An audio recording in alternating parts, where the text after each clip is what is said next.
Então, o analista de processos moderno, né, do século XXI, eu vejo basicamente assim, três grandes blocos de atuação, três frentes de trabalho. Uma delas muito mais voltada para o diagnóstico, sim, ele continua sendo necessário. Eu só vou aceitar o discurso de que fazer diagnóstico não é mais necessário ou é perda de tempo o dia que todo mundo concordar que não precisa ir mais ao médico fazer um exame ou fazer qualquer tipo de levantamento. A anamnese, o exame de sangue, a tomografia, nada disso tem mais valor, porque agora basta pensar na solução que ela vai ser adequada para você. Se isso se tornar realidade, ok, para os negócios também vai ser assim. Enquanto isso não é realidade, a gente precisa entender do que está falando, analisar um pouco mais de profundidade, mesmo que rápido. Não estou dizendo que tudo isso tem que ser lento, mas a análise, o diagnóstico, ele tem que acontecer com mais ou menos profundidade, com mais agilidade ou um pouco mais de tempo, mas precisa ser feito. Então, essa linha de frente aí, chamada de diagnóstico, para mim, ela continua funcionando muito bem, obrigado. Ela é uma área de atuação do analista de processo tradicionalmente existe há bastante tempo, mas ela também foi atualizada e continua cada vez mais forte. Tá? A outra área é a parte de automação de processos. Mas, Gart, todo analista vai ter que saber automatizar processo? Não, a gente vai chegar nesse ponto aí, mas adianto já. Existem formas de você trabalhar orientando a automação de processos, sem ser uma pessoa de TI, sem ir lá colocar a mão na massa, programar em Java, mexer em banco de dados, esse tipo de coisa. Tá? E, finalmente, a terceira linha de atuação, não menos importante por estar por último, talvez a mais moderna e para muitas organizações, a menina dos olhos, sabe? A gente percebe em muitas empresas, dependendo do nicho que ela atua, o trabalho ligado ao cliente, a experiência de relacionamento, jornada, etc., ele é muito forte.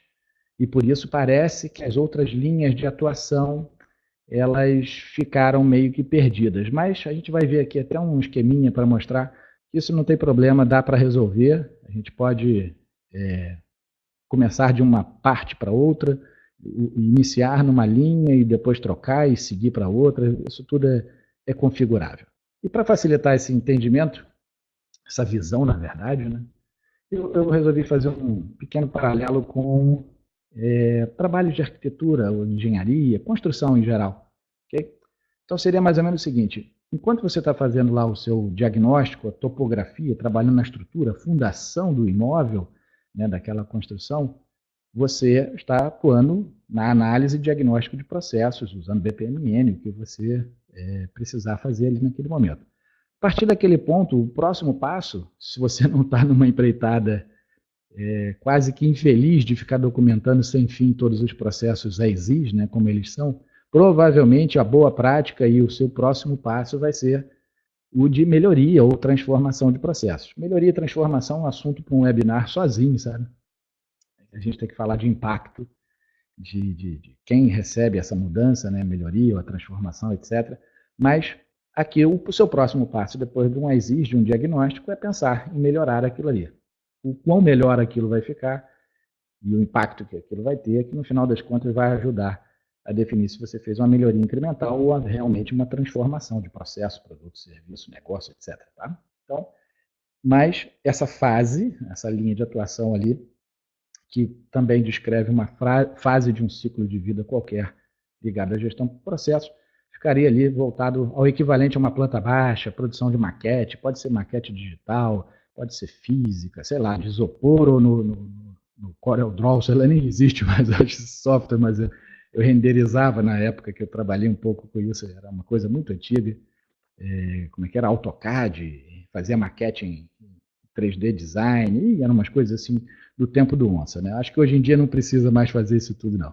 Mas, finalmente, o trabalho do analista também vai tocar, se possível, essa frente ali ligada à experiência do cliente. Ou seja, quando eu coloquei design e conforto, não é que é menos importante, não. A gente falou ainda pouquíssimo do mundo VUCA, onde, inclusive, experiência, expectativa, diferenciação de valor, tudo isso está muito ligado ao que o cliente percebe, e não mais ao que a gente projeta, como a gente gerencia, os nossos indicadores, a nossa estrutura, a nossa hierarquia, a nossa camada de gestão. Nada disso o cliente percebe, nada disso ele vive, e por isso o que ele realmente no dia a dia valoriza, percebe a qualidade do que ele está recebendo, né, o produto, o serviço e a experiência de como ele conseguiu aquilo. A experiência de compra, a experiência de recebimento, a experiência de vivência, né, de ir à loja, de viajar, etc, etc, etc.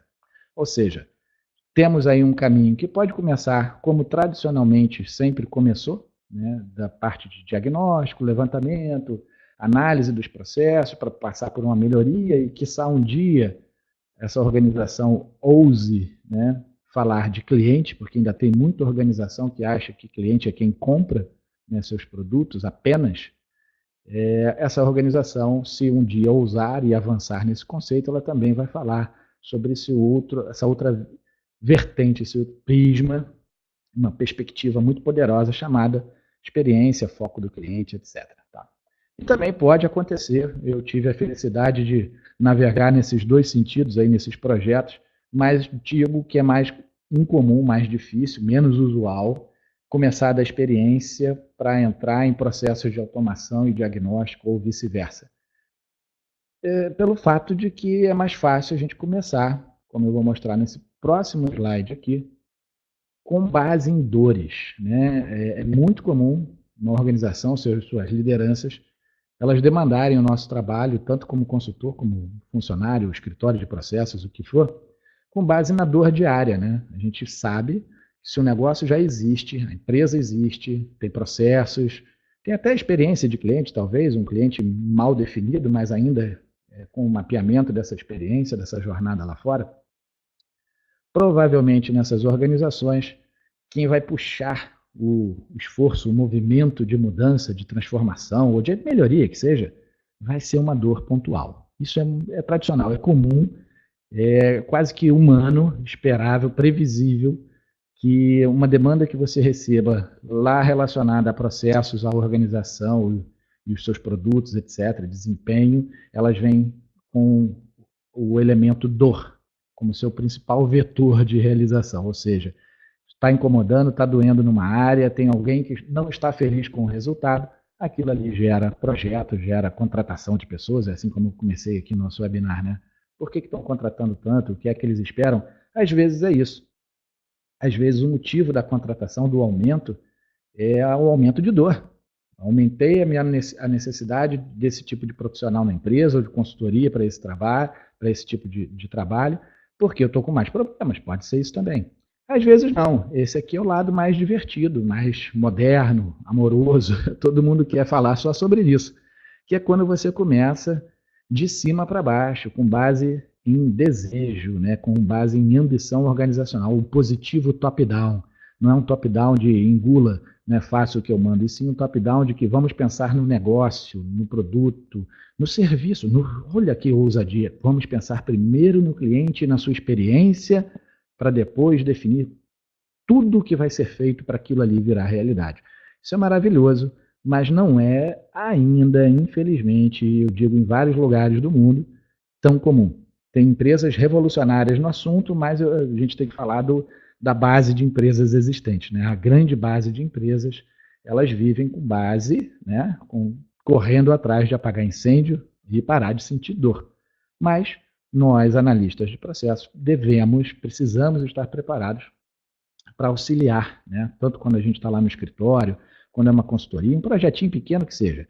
Mas é importante que nós, os profissionais, que a gente tenha no nosso portfólio de serviço, né, na nossa capacidade de ajudar essas organizações, essas habilidades que a gente que vão, na verdade, nos permitir trabalhar tanto a partir do cliente para dentro da organização, quanto a partir da dor funcional para fora, até chegar no cliente no nível de melhoria, de experiência. Então, essas duas abordagens, esses dois caminhos de construção de solução, eles são os mais comuns, né, vocês devem imaginar, e infelizmente ainda muito mais o de baixo, que é a orientação de soluções ou de desespero para soluções com base em dor. Okay? Essas duas caminhos aí, essas duas abordagens, essas duas frentes, eu chamei ali um acrônimo também, né, para facilitar a nossa vida, um de ADP, que é Análise e Diagnóstico de Processos, e o outro BXD, que é do inglês design de experiência de negócios. A gente vai ver um pouquinho mais à frente cada um dos elementos deles, mas basicamente esses dois aí são assim campeões de audiência no trabalho do analista de processos no dia a dia.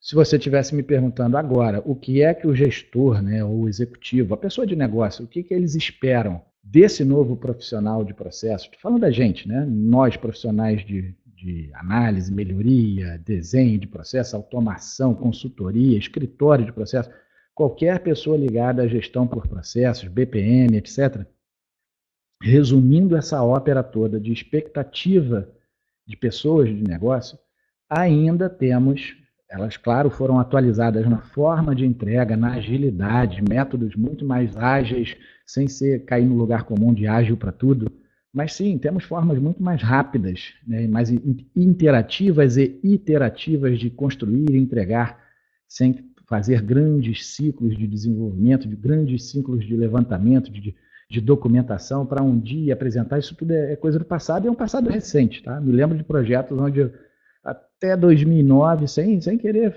fugir da realidade, até mais ou menos isso, 2009, 2010, ainda fazia muito esses grandes ciclos. Era a realidade que a gente vivia, às vezes eram 6 meses dedicados a um projeto para fazer documentação de processo, coisas que hoje em dia não fazem muito mais sentido. Tá?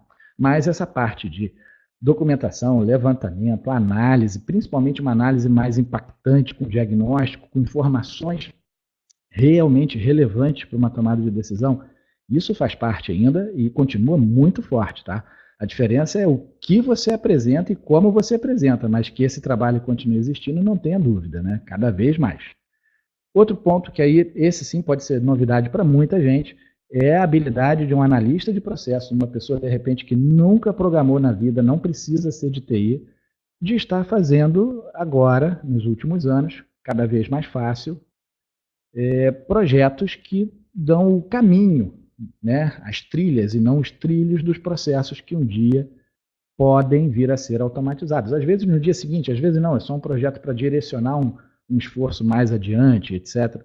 Mas essa habilidade também é cada vez mais, não solicitada, mas eu diria que esperada mesmo. Existe uma expectativa de que o analista de processos moderno, que ele também tenha no seu repertório essa habilidade. E às vezes eles não sabem pedir. Deixa eu voltar até fazer um callback para o primeiro nosso slide lá, que era, o que será que eles querem, né? Por que surgem tantas essas novas oportunidades de trabalho, de projeto, etc., para processos, e você vai analisar a oferta em si, vai ler a oferta, chega a ser estranho, assim, porque um está pedindo um analista de processos que conheça BPMS, J2EE, sei lá, uma série de coisas, Java, banco de dados, que saiba automatizar, o outro quer regra de negócio, o outro quer fazer procedimento e instrução de trabalho.